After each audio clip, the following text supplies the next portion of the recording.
Bueno, estoy decidido a dar buenos consejos. Después de haber explicado que me he convertido en un artista conceptual, global y parroquial, ahora quiero explicaros un tema fundamental. ¿Cómo se hace una crítica de arte? ¿Cómo se escribe una crítica de arte? ¿Cuáles son las precondiciones para escribir una crítica de arte adecuada? Lo más importante antes de empezar nada es ponerse el sombrero oportuno. Vale. Ya tenemos el sombrero para hacer una crítica de arte. Se puede apreciar, es un sombrero que tiene que hacer que las orejas estén perfectamente cubiertas. No tiene ningún sentido luego hacer así y dejar las orejas al descubierto, porque entonces pueden entrar opiniones que perturben al crítico de arte. El crítico de arte tiene que salvaguardar su independencia, por lo tanto tiene que ser un tipo de gorra que cierre completamente la posibilidad de que entren opiniones de pejigueras y de gentuza que está por ahí dando las opiniones. Vas por la calle y, el arte, carpe diem, la deconstrucción, el estructuralismo, la hermenéutica. No, no, no. Las orejas bien tapadas y concentrado en el asunto. Punto primero. ¿Es importante ir o no ir a la exposición? Bueno, vamos a descartar. A la exposición no hay que ir. No hay ninguna necesidad. Si vas a la exposición vas a pasar frío en la calle, si es verano vas a pasar un calor terrible, si hay mucho viento puedes despeinarte si tienes pelo, pueden atracarte, la calle está llena de gentuza. Mejor que te mantengas en tu casa. Punto 2. ¿Es importante consultar la nota de prensa? Bajo ningún concepto. Tengo totalmente acreditado que las notas de prensa son un despropósito. Eso es un corte y pega, ahí no hay modo de enterarse de nada, están escritas de una forma absurda y además las hacen los becarios. Por tanto, bajo ningún concepto se os ocurra leer la nota de prensa. Punto tercero. ¿Es importante consultar la Wikipedia o googlear para tratar de hacer un pilla-pilla de cosas que están por ahí? Pues creo que tampoco. Porque te puedes encontrar con las notas de prensa fusiladas en la Wikipedia y con entrevistas con un montón de torpes que finalmente hagan que todo lo que has hecho tapándote las orejas, impidiendo que entren opiniones ajenas, sea totalmente vulnerado y a partir de ese momento entras en una situación postestoica y abandonas la ataraxia y la situación de distancia olímpica en la que te habías colocado.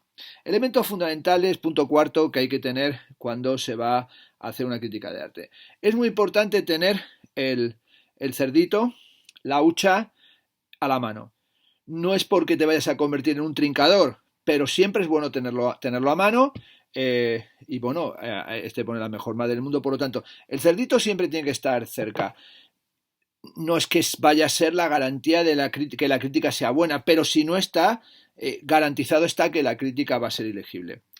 Segundo asunto, también en este plano zoofílico o de las cuasipersonas tiene que estar el triunvirato de los monos, el ver, oír y callar, que ellos también se tapaban las orejas. ¿Por qué? Pues porque no disponían de este sombrero ruso. Es decir, ellos tenían también que hacer lo mismo, que era ver, oír y callar, y también a veces dejar de ver, dejar de oír y ponerse a parlotear. Punto tercero. Igual que para convertirse en un artista global, articulado, parroquial y multicultural, había que tener un cuchillo que permitía cortar el bacalao. Para hacer crítica de arte hay que tener este sable, es decir, hay que hacerse con esta espada, como se puede apreciar, de piratas, y sobre todo es buena por si en algún momento de delirio te da por acudir a una galería. No vayas a ir desarmado. Pueden caer encima de ti cualquier tipo de degenerado. Puede aparecer el galerista, puede aparecer el artista, puede aparecer un cuñado, que hay siempre el mundo del arte, las galerías. Doctor Furquet está plagado de cuñados, hay un overbooking de cuñados. Allí incluso puede aparecer, qué sé yo, hasta los de Homo Belamine, hacer una metaironía sobre la situación del cuñadismo mesetario. Es bueno ir siempre con el sable en la mano, no vaya a ser que la cosa se ponga realmente fea. Y luego, los aspectos fundamentales que hay que tener. No puede faltar la estampa del Papa doble o del doppelganger papal. Tiene que estar siempre a la mano el Papa Benedicto. No sirve para mucho, pero por lo menos tiene que estar ahí. Porque ese gesto de ahí os dejo, ahí me voy, ese gesto de distancia, ese gesto de desenvoltura, esa forma de abandonar la cosa cuando el río está entrando en una situación vorticial y cuando la perversión rodea el ámbito institucional, en su caso Vaticano y en el nuestro museal galerístico, es siempre bueno, y sobre todo una actitud que nos recuerde que no hay crítica sin teodicea. decir, no hay crítica de arte sin teodicea. Por lo tanto, hay que estar siempre recordando el debate de Ratisbona entre Ratzinger y Habermas para hacer una buena crítica de arte. Si no lo has leído, deja de escuchar este canal porque no me estoy dirigiendo a ti. Y luego, punto fundamental, la bibliografía.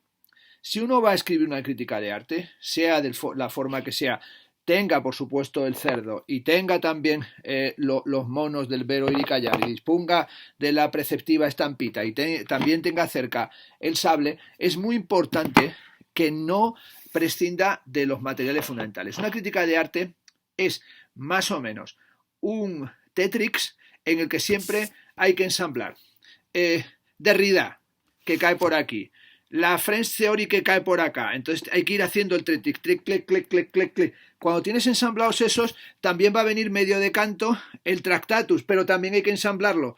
Y también en ese momento va a ir apareciendo Foucault, clac, clac, clac, clac, clac, clac, clac. Cuando tienes el Tetrix bien formado, agarras todos esos materiales y tienes que saber que en algún momento hay que decir de lo que no se puede hablar es mejor silencio, aduciendo una condición de inefabilidad en la propia obra que así tendría que ser comentada, apelando por tanto al Tractatus y a cómo el mundo es la proposición atómica y lo que acaece es el caso y cómo ética y estética son lo mismo y la visión del mundo es el mundo su especie eternitatis, porque eso distrae y por lo menos crea una sensación de que estás casi poniéndote en contacto con John Cage, con Levi Strauss, con Susan Sontag, con George Steiner o con quién sabe qué, y eso crea toda la sensación de misterio que una crítica de arte tiene que tener. También es fundamental para que luego te den, si tiras de noche hacia los santos de perdición un gin tonic, pues el libro de Derrida, Mal de archivo. Da igual que lo que se viene a decir es lo contrario de lo que el libro diga. Esto no es la cuestión. Ahora solamente faltaba que uno tuviera que leérselo. Pero dices el archivo y la gente entenderá que algo sabes y que estás un poquito pillando los vientos y que tienes una veleta que te orienta en alguna dirección. Por lo tanto, ese asunto también es central. French Theory también porque puede dar a entender que sabes inglés y francés y si no que lo vayan apuntando y que estás a punto de matricularte también en los cursos de alemán del Goethe Institut y por lo tanto como aquí lo tienes todo, Foucault, Derrida, Deleuze y compañía y las mutaciones de la vida intelectual en los Estados Unidos, pues aquí lo llevas puesto por el módico precio de lo que este libro vale en las bibliotecas. Y por último, no dejes de tener a mano a Foucault, que vale para un roto pero un descosido, y si te vienen a poner a caldo, dices, sí, como la biopolítica, y también como la gubernamentalidad, y el mundo victoriano, y la historia de la sexualidad, y las transformaciones onticoperceptivas, y la transformación en vigilar y castigar, y el final del hombre, y el cuestionamiento de la autoridad, y todo ese mejunje que finalmente significa nada, pues va a hacer que una cantidad de necios digan, ¡ay va mi madre! Este tipo está totalmente puesto. Tú tienes que tener este gorro para que esa mente en ebullición, donde todo el Tetrix que has formado ha ido cayendo y ha ido generando un sedimento especulativo, pues te permita no tanto camuflar, cuanto evitar la engorrosa tarea de comentar a cuatro pintores que incluso a lo mejor se han dedicado al dripping, porque en el neopoloquismo de los mini Picassos, del tal Zapata, de Lita Cabellut, o hasta de Britney Spears, o quién sabe de Rihanna, o de Drake, o de los seguidores del post-trap psicointernáutico, pues a lo mejor resulta que es gente que quiere que comenten la obra, faltaría más. Porque, como he dicho en los puntos primeros, ni tú has ido a ver la exposición, ni has leído la nota de prensa, ni tienes ninguna necesidad de mezclarte en esas zarandajas. Y last but not least, en este mundo de latín internacional de discoteca, ¿qué es lo que tienes que tener siempre a mano para hacer una buena crítica de arte? O la bandera española. Esto que no falte. No es porque vaya a ser una forma de defenderte contra el rocabarismo, pero esto tienes que tenerlo por una razón, porque el arte es español. Es decir, el arte es español y mucho español. Por tanto, tú siempre tienes que tener esa bandera, incluso sostenida de una forma irónica, se la llevo de coña, y también sacas al Papa y dicen, y entonces pueden pensar que hasta tienes tendencias del Opus Dei, pero si de repente sacas el sable en el último momento y muestras, así como a sotamano, que en la mano tienes una hucha, pues puedes establecer un cuestionamiento del fetichismo de la mercancía y demostrar que no te mueves por los intereses del capital, sino que eres un crítico de las condiciones de la creatividad neoliberal y estás en realidad conduciéndote hacia una nueva estética de la resistencia. Todo eso hace, al fin y a la postre, que seas valorado como el auténtico árbitro y el recto juez en las formas de hacer la crítica y sobre todo oponerte a sus dimensiones archivístico-institucionales en unas perspectivas de constructivo multiculturales. Bueno, como digo, estas son indicaciones absolutamente sedimentadas y totalmente pensadas que os suministro para que no andéis vagando por esos desiertos nevados o a veces calurosos y pasando un mal rato, sino que sepáis que desde vuestra casita, atrincherados en el búnker, podéis escribir la mejor de las críticas de arte posibles.